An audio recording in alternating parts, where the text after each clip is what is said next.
The blend falloff item allows you to have more ways to combine multiple falloffs into a single effect.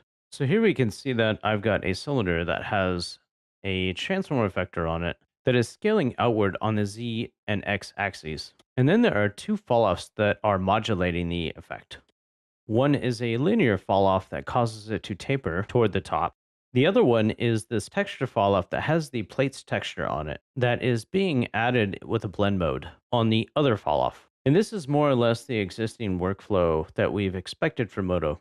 Now we can take this blend falloff node and have a bit more control with how these two different falloffs are interacting. So I'm going to start by taking the texture falloff and we'll plug that into the falloff of the blend falloff node.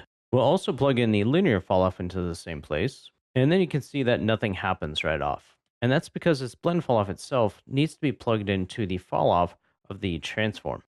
So let's plug that into the transform now. We'll see straight away that we get a different effect.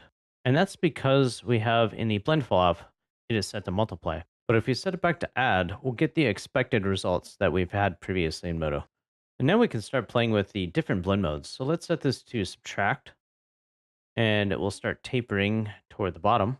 Or we can set it to multiply, and it will fade out those panels toward the top based on that linear falloff.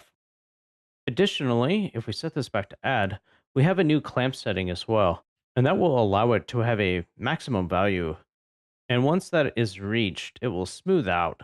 Another cool feature of this new node is that you can use a gradient to control how everything is blending together. So for example, we'll add a vertex into the gradient here. And you can see we're changing the contour of these two effects being blended together. The blend falloff allows you to have more options to combine multiple falloffs into a single effect. This was the blend falloff in Modo 13.